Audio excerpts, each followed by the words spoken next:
Hi everyone, welcome to our very last Cpush lecture.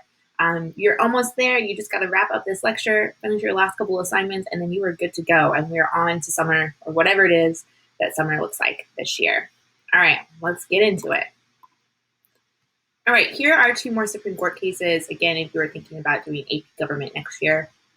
The first one is Citizens United, and it's from 2010. And it essentially is talking about political spending by corporations, so big businesses, associations, or unions, and that this is a form of protected speech under the First Amendment.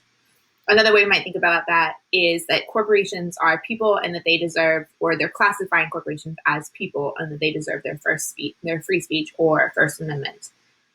This is considered really controversial because essentially corporations and those who run corporations have lots and lots of money. And so if we determine that they have free speech and that they can use that free speech through political spending, they can spend a lot more money than you or I. So their speech is worth more than yours or mine. And so they have a very large and disproportionate effect on politics. And so there are a lot of people that are organizing against this and trying to figure out how do you change campaign finance, or how do you change how we contribute to campaigns to make this more fair. I'll give you an example. Let's say I think one thing and Jeff Bezos thinks another thing.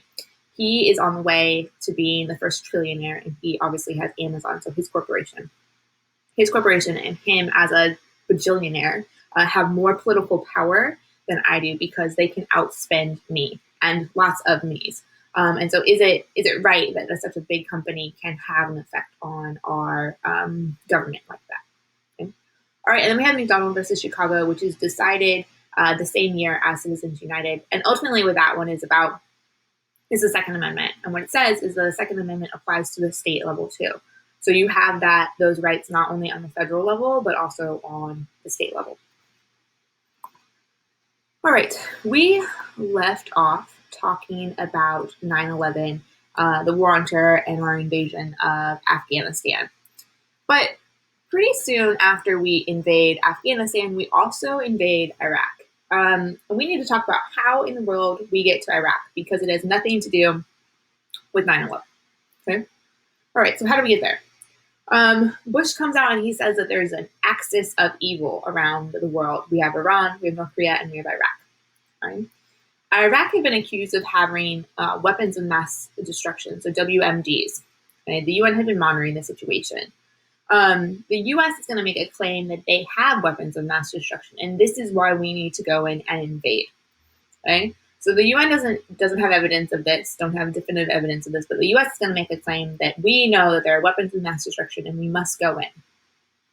Congress is going to give the Bush administration the okay to use military force if diplomacy doesn't work, if we can't get Saddam Hussein, who's still running Iraq, to give up those weapons of mass destruction.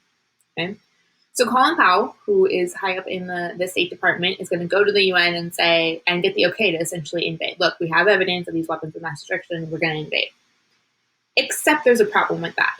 Okay, and this evidence that we supposedly have of Iraq having weapons of mass destruction has to do with something that they supposedly bought yellow cake uranium from the country Niger in Africa.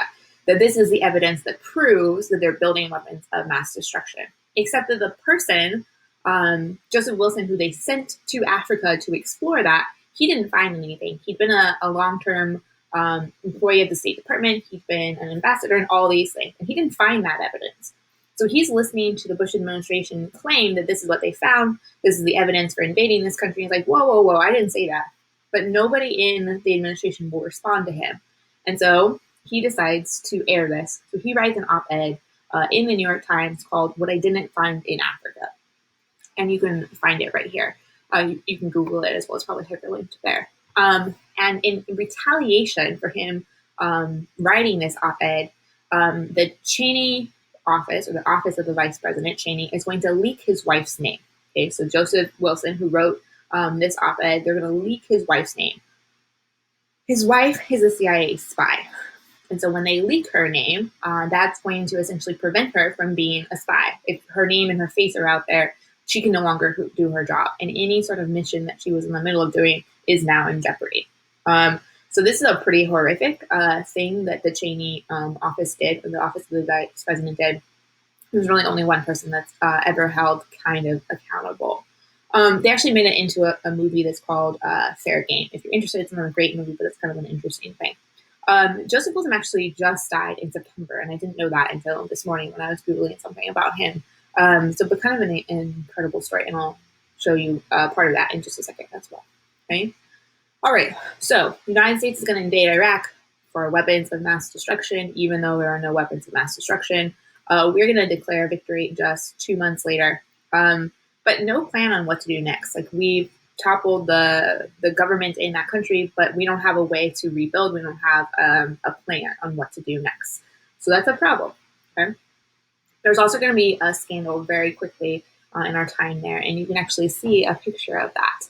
You can see that this member of the military, this woman, has this man on a leash, as well as some other really horrible, graphic things that the U.S. military was doing to people that they had detained. And so this is a massive scandal.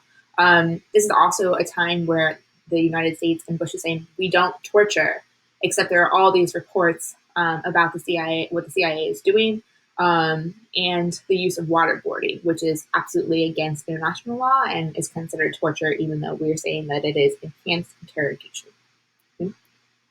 Obama will declare the war over in 2011, but we still have troops there, less, but still troops. And part of the reason that we still have troops in this area has to do with ISIS. If you've ever heard something about like Obama created ISIS, Obama didn't create ISIS, but ISIS doesn't come about until after we get involved in the Middle East to this extent, so in Iraq and Afghanistan. And essentially, we not only are going to anger a lot of people by our involvement in this part of the world, but you also create kind of a power vacuum.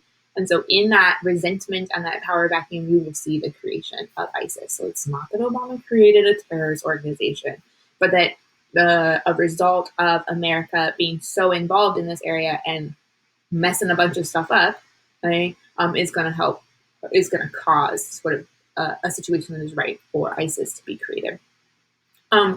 This right here is a movie that is about, it's a comedy, but it's about the vice president, Dick Cheney. And so if you're interested and you like sort of that sort of stuff, it's pretty good.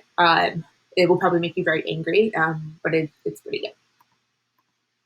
All right. I'm not going to play it for you, but you can. Valerie Plame, who's the CIA person and the wife of Joseph Wilson that I just mentioned, she actually is running for Congress in New Mexico now, and she has launched some pretty cool TV ads.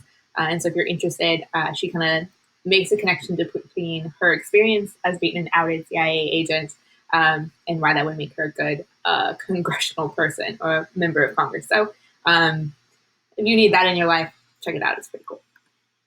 All right. But one of the things that we see when we're fighting this war on terror is that once again, anybody who is criticizing the president or criticizing the government is looked down upon and essentially told to be quiet, that your First Amendment essentially does not apply when we're fighting a war. And some of the people that get caught up in that are very famous. So this is a picture of the Dixie Chicks, which you may or may not know. But they were the most famous country music singers, most successful country singers or group at that time. Until Natalie Maines, who's the lead singer, who's in the middle here, she criticized the president in front of an audience in Britain, if I remember correctly. And she essentially said that she was ashamed or embarrassed that the president was from Texas, which is where she's from. And the response to that was really quick. People were like burning CDs and protesting them and threatening their lives and all these different things. And they went from being on the top of the world to not. And so there's a documentary that's made about their experience and sort of the hate and violence that is directed towards them, all because they were practicing their First Amendment rights and their freedom of speech. So it's really fascinating. They have continuously been pretty vocal about things, particularly Natalie Maines. So it might be something to check out. And I did it again.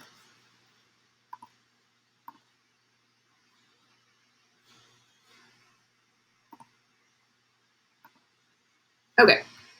So then we have the 2004 election. Okay, and what the country says is essentially we're going to keep the same horse. That's not me making fun of Baby Bush, but that's just saying the country is going to keep the same president as we are fighting this international war. And this has to do with an illusion of like if you're in the middle of an international crisis or a war or something, you don't change leaders the same way you wouldn't change horses if you're in the middle of a river. Is where that saying comes from. Okay. Popular vote, about 3 million difference. Electoral vote, 25 difference there. Please make sure that you remember John Kerry is the person that we talked about in our first unit. He is the Vietnam vet who was part of the anti-war movement and speaking up for veterans against Vietnam. There's this phrase called swift voting that comes about from this election, and essentially there are lots of people who will attack John Kerry on his record when it comes to Vietnam, despite the fact that he valiantly served in Vietnam. But it's all of these unfair and untrue political attacks. It's not like we would ever do that again. All right, domestic stuff for Mr. Bush on his second term. I mentioned that one of the people that runs in the primaries is going to be Howard Dean. He is going to be the first candidate to really use the internet. Obama will tap into that in 2008. Some failed attempts to adjust Social Security, a more conservative Supreme Court with the appointment of Chief Justice John Roberts and Samuel Alito. Both of those guys are still on the Supreme Court.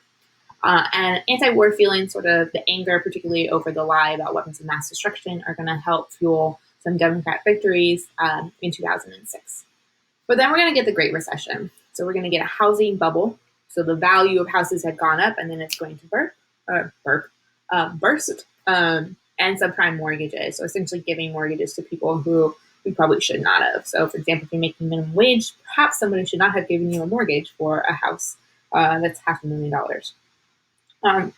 If you've ever seen The Big Short, which has Steve Carell in it, who else? A whole bunch of people. Ryan Gosling, my personal favorite. You might check that out. There's a Hollywood version of what happened in the recession. And they make what might be a really dry economic thing very fascinating. But what we see is as the country recovers, we're going to get even more wealth inequality. So even though we will recover during the Obama administration, things are not as good as maybe we would have liked. And in the rest of the country, we are seeing growing diversity. And that we know that if patterns continue, that by 2050, we will be a minority-majority country. California already is a minority-majority state. So essentially that minorities, so non-white people, will be the majority in the United States. Okay. Moving patterns, we're seeing people move west and move south. Baby boomers are getting old. That means that they are, there's still a large portion of our population, but they're going to tax Social Security and the healthcare system as they need certain things as they get older, as they retire, et cetera, et cetera. Technology, massive growth of technology that we'll see under the Bush and Obama era. Just it's going so fast that it's almost impossible to keep up with. You guys are just so used to that, you don't even understand how it used to be, but that's fine. Hurricane Katrina, so one of these natural disasters.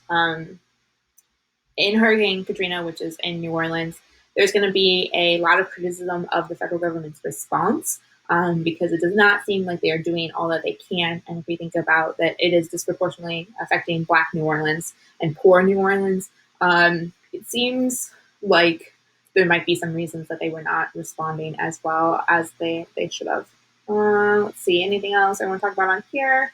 Again, remember, we're not, even though we're seeing the signs of climate change, we're not dealing with it during this administration. A lot of things with oil and energy that I'm not really going to talk about right now. All right, moving on. All right, and then we get the Obama election. Okay, so what we see is like this is a culmination of a lot of the things that we talked about in the 1960s. Like Obama himself is a product of the 1960s. A lot of use of the grassroots movements and the use of young people, as well as the internet. He's going to be the first president to successfully harness the power of the internet to win. Also, the excitement of potentially the first Black president is going to get people out to vote. So in 2008, we're going to see he gets 365 electoral votes to 173 with McCain and Sarah Palin. And then popular vote, 69 million to 59 million. So he is going to blow this out of the water. Okay? In 2012, he's still going to win handedly, but it's not as drastic as it was the first time around. And that's because we've already elected the first Black president, so there's not as much excitement about voting for him again. And Obama's also going to run on a campaign of hope, and politicians always make claims that they can't quite keep. So some people are less infatuated with him the second time, and that's pretty realistic, or that's pretty normal when it comes to an incumbent or a second term. All right, so what's going on in the Obama presidency? So I do not envy this man. Not only does he deal with the backlash to electing the first Black president, but he also inherits two wars, so Afghanistan and Iraq, and the Great Recession. And so when he comes into office in 2009, the unemployment rate, the official unemployment rate is about 10%, and the unofficial unemployment rate is about 16%. This is the worst it had been since like the Great Depression. And so he's got to deal with all those things and deal with a global recession, right? Those numbers are really bad. Now they're like double that. So we'll think about what this is going to look like in the next couple months, couple of years for us. But this is a bad moment in U.S. history when it comes to the economy. All right, he's going to come in with some goals. He wants to close Guantanamo Bay. He wants to create a stimulus package for the country to deal with the Great Recession, put some regulations on the economy so we don't deal with this again, and deal with healthcare. All right. He does all of those except for close Guantanamo Bay. It just is not a political reality. He does definitely reduce the number of people at Guantanamo Bay, but he doesn't close it. We do get a massive stimulus package for the country. We do get some regulation in the form of the Dodd-Frank Act, and we do get Obamacare. These are compromises. They're not the pure form of what the Obama administration wanted, but they are considered victories. And we do see that the country comes out of the recession, that we do make a lot of economic growth under the Obama administration and Congress. But we see political gridlock. We see the growth of the Tea Party and Occupy Wall Street, and both of them are very critical of the government for different reasons and in different ways. But you're seeing the political tension and polarization of the country, and you're seeing the roots of what we're dealing with as a country now. Syria, pretty complicated. I'm not really going to get into for the sake of time in this class, but there are a decent number of scandals or major things under the Obama administration. One of them is drone warfare. Obama would like to reduce the number of troops that we have in the Middle East, so he's going to be more focused on drone warfare, except that this is unmanned weapons, essentially, that are going to kill people, including American citizens, without their proper chain. So we're not trying people in a court of law, we're just killing them. And so there's some pretty heavy criticism, and I think due criticism, for his drone warfare policy.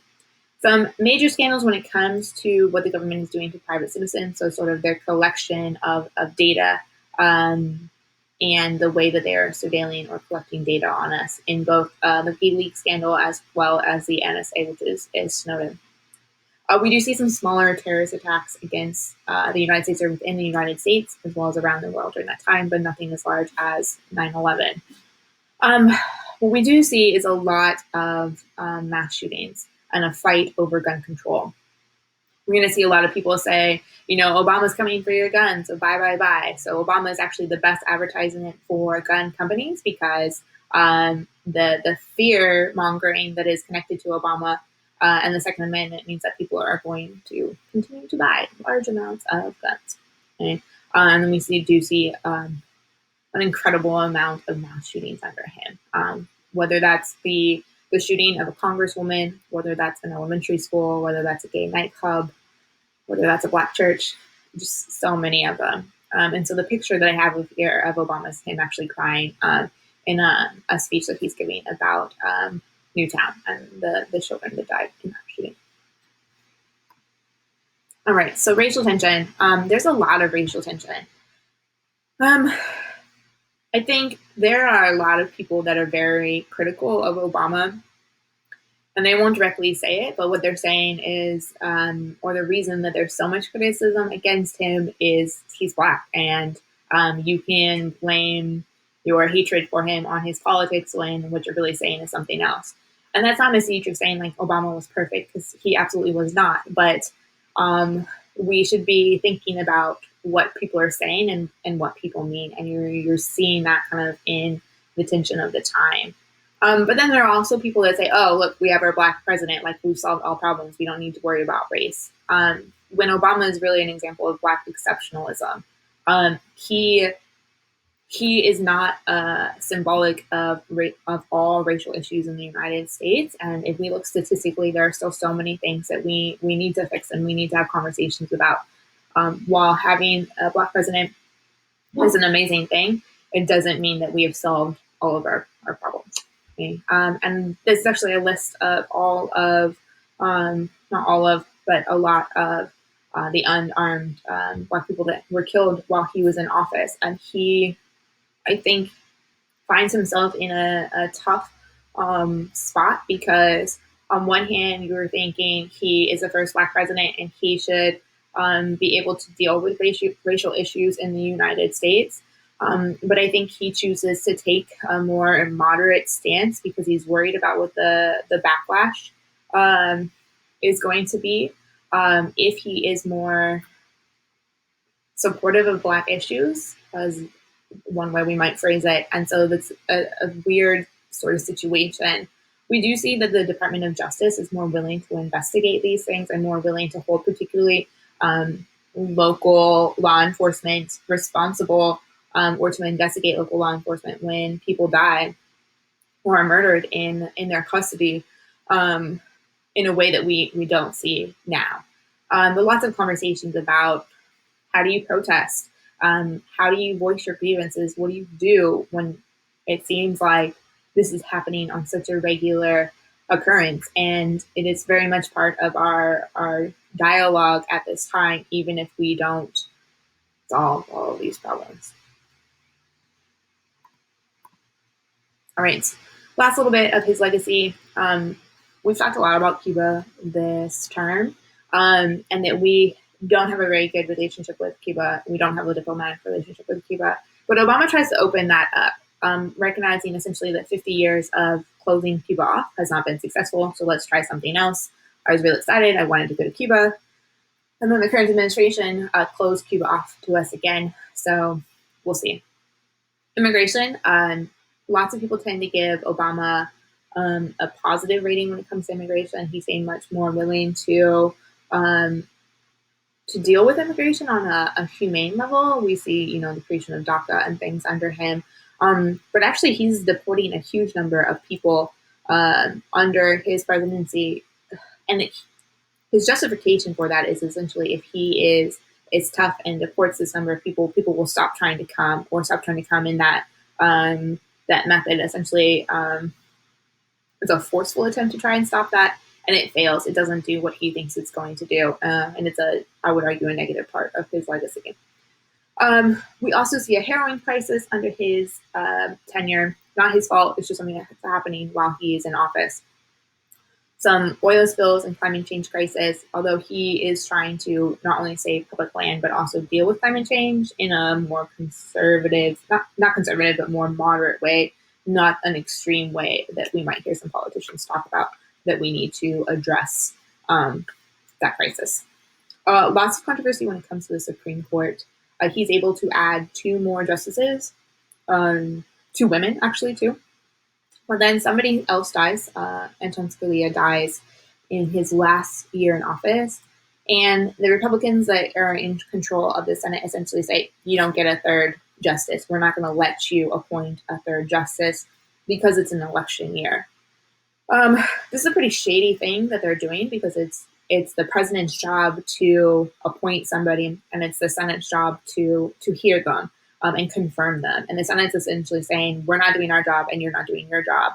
And so they essentially saved that spot for the Trump administration, which is setting up a precedent that's going to have consequences. And when you do that to a different political party, you're essentially giving permission for the other party to do that back to you. And so you're eroding what our precedents are and how we function as a democracy. We get Citizens United, which I already talked about, and then we'll get Oberfeld, which is the gay marriage Supreme Court case that says that it is constitutional. Gay marriage is constitutional. Obama is an interesting person when it comes to this. When he originally ran in 2008, he was against gay marriage. But by the time this case comes around, and kind of as he's growing as a person, as a politician, he becomes more supportive of the LGBT community, and he celebrates the Supreme Court case. It's an interesting one. Politicians sometimes change their opinions about things because they see the way that the wind is going. They want to be kind of with the crowd. And sometimes we don't buy their changing views, but people are pretty accepting and believing of his change when it comes to the LGBT community. I'd like to think that that's an authentic change. But yeah, at least outwardly, he's very supportive of the LGBT community as his administration goes on. All right, then we get the lovely 2016 election. Probably the most controversial election we've ever had, even blowing the 2001 out of the water. All right, so this is what the electoral map looks like. We see popular vote, Clinton 65.8 million, and then Trump 62.9. So what we see is that Clinton won the popular vote by almost 3 million votes. But even though she won the popular vote, it is going to be Trump that wins the Electoral College, and he will win. And so this is complicated. I'm going to walk you through it. But what we see on the Electoral College part is she's got 232, and he's got 306. And you're like, I am so confused. How does it look like he won so much here, but it looks like he lost over here? What in the world is going on? I'll walk you through it. I'm not going to go into all the details because it would take a long time to explain the chaos of this election. But there are lots of things going on in this election, whether you want to talk about tension within the Democratic Party with the primary between Sanders and Clinton, and sort of some of the shady stuff the DNC, the Democratic National Committee, did. So many calls about Clinton's emails, polling that showed that she was going to win, that obviously was wrong, and then Russian interference, which we know is true. And then Obama trying to decide, like, how much does he talk about the fact that he has evidence that there's Russian interference without, like, trying to show that he's interfering in the election. And so it's just, it's a nightmare. It's a political nightmare. And it's just such a mess. And then it, of course, has. All right, so let's look and see what happened with the Electoral College. How is it possible that Clinton would win the popular vote, but Trump could win the Electoral College and become president? So let's look at California to start that off. All right, the state of California is worth 55 electoral votes, which is the most of any state. So the way it works is whoever wins the popular vote in the state gets all of the electoral votes. So since Clinton won our state, the popular vote in our state, she gets all 55 of our electoral votes, okay? Which means that these people who vote for Donald Trump in this state, those numbers no longer matter. She gets the whole pie in California. She gets the whole electoral votes in California, okay? All right, but let's look at some of the states that flipped. And what that means is that they voted blue in the last election, so in 2012, but in 2016 they switched and they voted red, or they voted for Donald Trump. And we're going to look at just three. We're going to look at Wisconsin, Michigan, and Pennsylvania just for today. Okay. So let's look at Michigan. So Michigan, it's worth 16 electoral votes.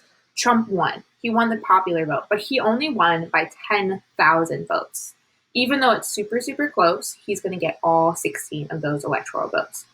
One of the crazy things to look at in these states is to look at the third-party candidates. So in this case, you have Gary Johnson and Jill Stein.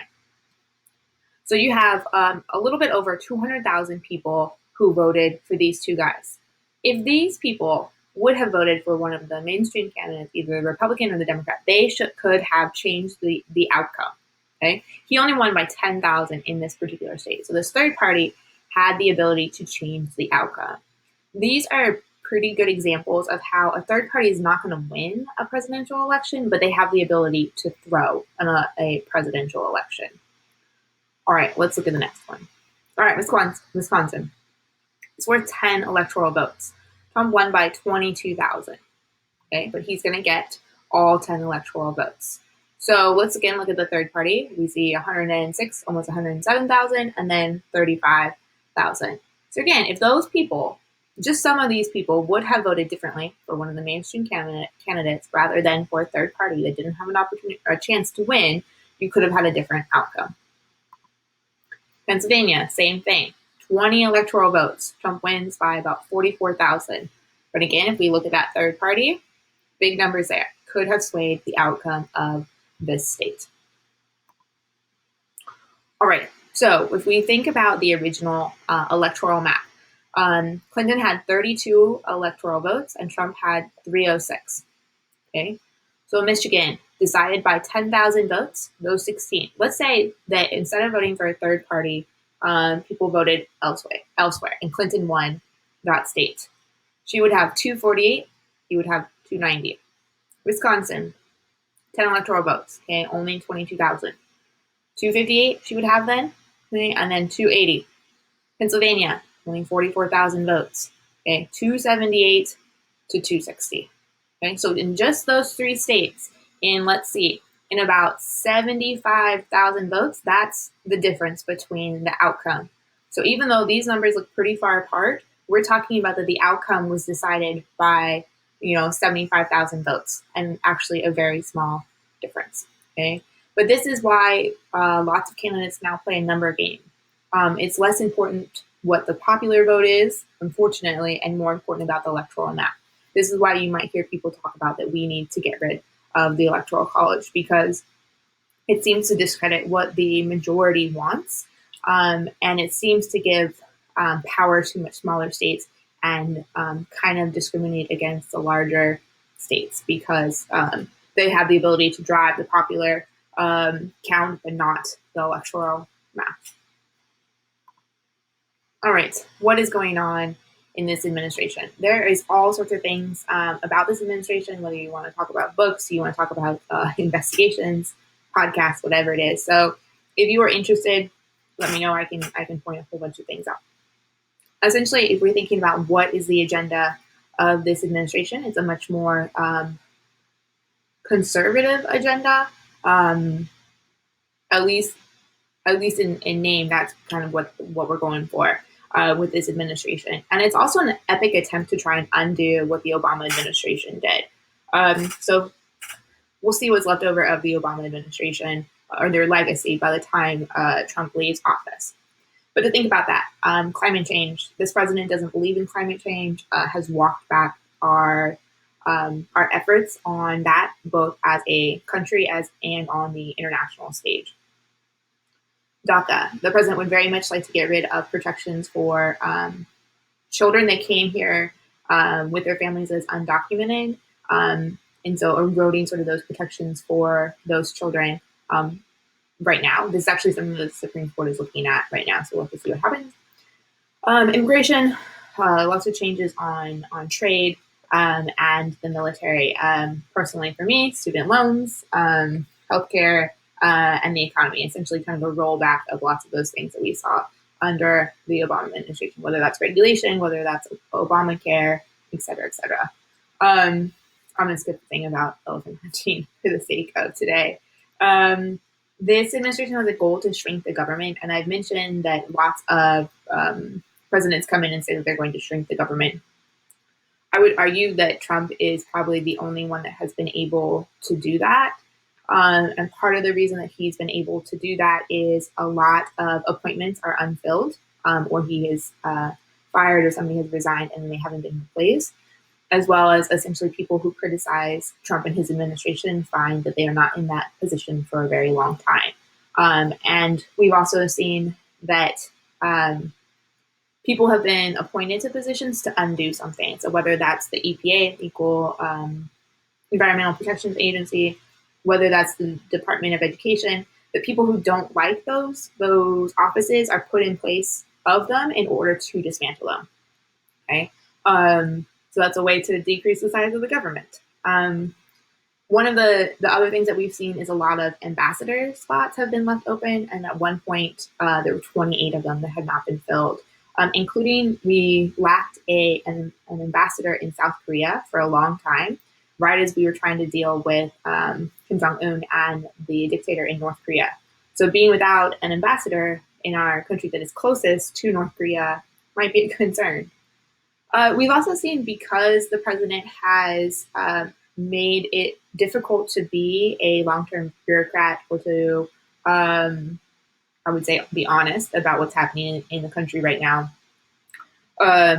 We've seen a lot of long or career bureaucrats quit, particularly as the president has criticized the FBI and other parts of the government, that people have just left. And so these are not political appointments. These are people that have made it their career to be an ambassador, to work for the FBI, to work for the CIA, and things like that. And they're quitting. And so we don't have the sort of expertise or the experienced people that we would have had in the past. You've also seen that there have been scandal after scandal in this administration, starting from day one. And so kind of because you have all of those scandals, you will see lots of people resign, leave, be fired, kind of a revolving door of people. And the Trump campaign was actually investigated prior even to him being elected president in connection to the Russia stuff. So both whether there was collusion, whether the campaign was actively working with Russia, or the obstruction of justice, which is why we've seen one of the reasons we've seen a lot of investigations into the Trump administration. And he helped that happen by the certain people that he chose to fire very early on in his time in office, including James Comey, who was the head of the FBI, and Sally Yates. He also gets himself in trouble. He says on TV, he says, and in fact, when I decided to just do it, I said to myself, this Russia thing with Trump and Russia is a made-up story. It's an excuse by the Democrats for having lost an election that they should have won. This was an excuse for having lost an election. And even though before he said it, so he says that in connection to firing Comey, but he had said something different in his official letter for firing Comey. He said it was in connection to the way that he dealt with Clinton's emails. And then he's coming out and saying it's because essentially Comey is investigating what's happening with Russia, or what the possible connection is there. So he's kind of digging himself in a deeper hole, which is going to ultimately lead to him being investigated, or these multitude of investigations. I should update this, but at least at the time that I last updated this, there had been 34 people and 3 companies charged in connection to the Trump administration or Trump campaign for crimes. All right, this is just a visual aid, just so you can see the sheer number of people that are involved in a lot of these scandals, particularly in connection to the Russia stuff. So you have the president, and then you have all of these people who have either been charged or found guilty of something. And then this is the long list of people who have left the office, and it's not even an up-to-date list. So people that have resigned, been fired, or pushed out, or we're not sure. He's famous for doing this on Twitter before he actually talks to the people themselves. And also just because sometimes we live in a strange world. One of the most recent people to be found guilty of crimes in connection to all of this stuff is Roger Stone. There's a picture of Roger Stone, and yes, that is a tattoo of Richard Nixon on his back. That's where he got his start as a teenager working for the Nixon campaign, and then has been was a member of the Trump campaign, et cetera, et cetera. There's actually a really weird, fascinating documentary about him on Netflix, but I don't think he's been sentenced yet. He will be sentenced shortly, so we'll have to see what happens to Roger Stone and whether the president decides to pardon him.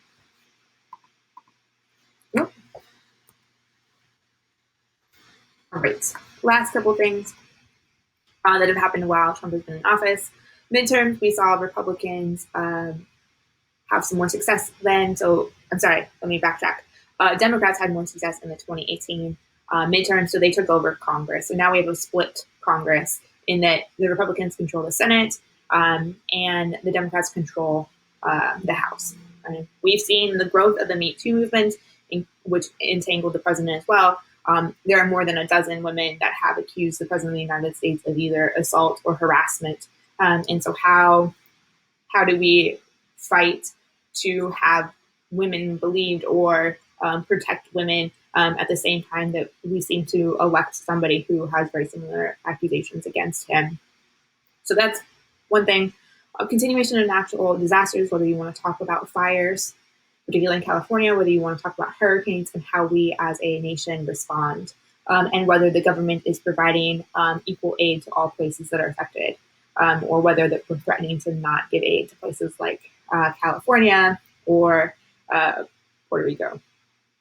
We pulled out of the Paris Climate Accord, so this international deal. We are the only ones that have pulled out of it. We'll see what happens.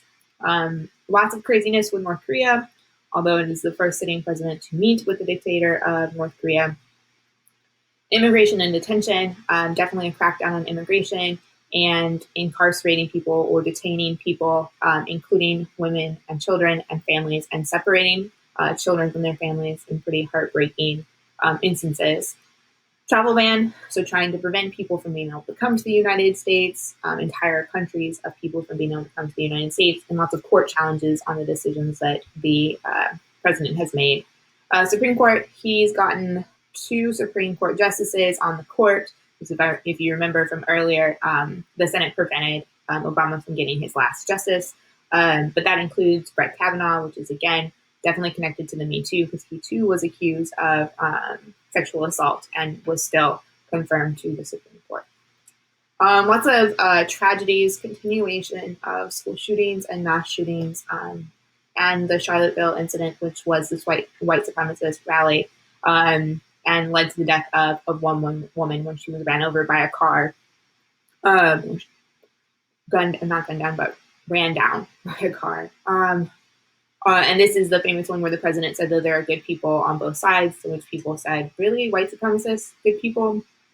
So it is definitely indicative of where we are as a country, and kind of the aggressive activism that we've seen, particularly when it comes to white supremacy in this country in a way that had not flourished in quite a while. We definitely also see a difference between precedent and laws. There are lots of things that have been presidential or executive precedents, whether it's releasing tax records, whether it's not firing certain people, et cetera, et cetera. And this president seems to not believe in precedent, so he does things anyway. And so I think once he leaves office, we will see the amount of restrictions on the president increase, because I think we as a nation and Congress just assume that presidents would always do these things, and we've seen that that's not true. So I think we might see some changes. And then distraction techniques. This president is infamous for calling people names, for talking about things or saying not very PC things that are distracting, whether it's calling Elizabeth Warren Pocahontas, or it's calling all certain countries in Africa S-word places, et cetera, et cetera. And when he says ridiculous things, or he starts talking about scandals with the Obama administration, even though Obama's not in office, these are distracting. We're focused on sort of the ridiculous things that he has said, or the way that he said them, rather than focusing on what's happening right now. So, for example, what is he calling it? Obama Gate. So there's this thing out right now about like Obama is the most corrupt president in the United States, and he did all these terrible things. But really, that's meant as a distraction from what's happening with COVID-19. So people are paying attention to this like red herring that he's talking about with the president or the ex-president, even though there's no evidence of those things, because then that's what media is talking about. That's what we're making fun of, rather than focusing on COVID-19, kind of his response to that.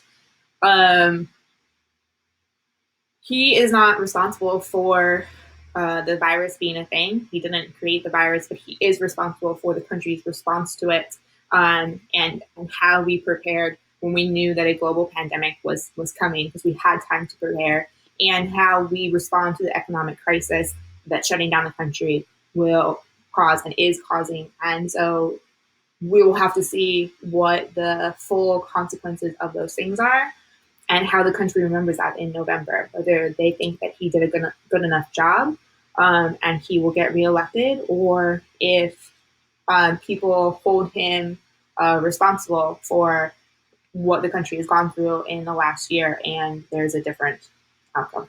We'll have to see. All right, that's the end of content. So I'm going to just quickly take a couple minutes to talk about your final, and then we're done. We're almost there. Aren't you so excited? I'm excited. Okay, so let's look and see what your final questions are. There's 3 of them. Okay. Number 1, you're going to explain how the 1970s to the 1990s are a political, social, and economic backlash of the 1960s. So if you think particularly under the Johnson administration, and all of the activism that we see in the 1960s, we see that the country is going into a more liberal, progressive way, trying to prevent poverty in the United States, increase civil rights, civil liberties, et cetera, et cetera. But we see after that, the country moving the other direction. So essentially Nixon through, I would even say Clinton, you see us move in the other way. So what are some evidence of us moving in that other way, in a more conservative way? So think about that. Should be about 200 to 250 words.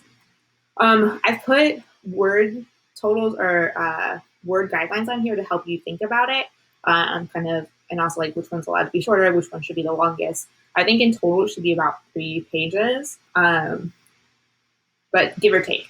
If you're writing me a couple of sentences and you're like, I'm done, that's not going to be good enough. But if you're fully answering these questions and you're at like 2 or like, I don't know, 195, don't stress too much about it. Okay. All right. The second one should look familiar to you. You're going to tell me the story of America. Okay. And you're going to do it from 1945 to 2020. Right. So from the Cold War to where we are today. And I want you to think about how have opportunity, freedom, and citizenship changed over that time. Okay. How have we increased opportunity? How have we increased freedom? How have we changed maybe what it means to be a citizen, or how you participate in being a citizen? Okay. 400 to 500 words. So it doesn't need to be every single little thing that happened, as long as you're essentially kind of talking about how those 3 things, opportunity, freedom, and citizenship, have changed in that era from the Cold War to where we are now. You're probably good. And then I want you to think about, did you write the Glory, Gory, or Kennedy version? Right? And I'll show you that on the next slide if you don't remember what those things are. If you're writing the chaos version, we've got problems, because that's essentially, I don't know what's going on. This is a list, or like not writing anything. So we don't want to do that. Okay. But I am going to have you take just 25 to 50 words to explain what version of history you wrote and why. Essentially, why is it that you're interpreting U.S. history in that way? All right. Last one you're going to do for me is you're going to re-envision America. Right? We've learned so much about America in this very short 6 weeks. Right? And we're also in the middle of a global pandemic that has laid bare a lot of problems in the United States, whether you want to talk about economic problems, you want to talk about inequities in the United States, public health, et cetera, et cetera. So what I want you to do is you're going to help us rebuild the country. Okay? So we need to rebuild it politically, socially, and economically, et cetera. You're in charge. So you're going to think about our 3 units, so our Cold War, our Civil Rights era, and then the most recent one, Nixon and beyond. And you're going to come up with 3 things you've learned, 1 from each of those units. Okay? And then you're going to tell me how those lessons are going to help you or guide you as you create a better America. And what is she going to look like? What is a more equitable America, or what is an America that you want to live in look like? Okay? How do we improve upon where we are right now? Okay? And that should be 300 to 400 words. Okay? Again, those are guidelines. All right, and this is the last one, just in case you don't remember. These are the versions of U.S. history. So, glory. Okay, and I should have taken this off, so I apologize. Glory. U.S. is a nation with a special destiny that is every generation working to fulfill. Okay, so this is the America is awesome version. Okay, gory. U.S. Is a bully and a hypocrite. It doesn't live up to its ideals, and instead it oppresses and it dominates. Okay, it's a jerk. Or Kennedy. It's founded on these noble ideas, but it doesn't always live up to them. Okay, it's a combination. Right? And again, we're not going to do chaos. We're not going to give Ms. Dietrich a chronological list of facts or a bunch of randomness. We're going to tell a story, and then we're going to identify which version. Essentially, you're telling me how optimistic or how pessimistic you are about America. Might be a way for you to think about it. All right, that's it. We made it. This is the last one. You know how to reach me if you need anything. I look forward to reading the last papers. And yeah, good luck, guys. Bye.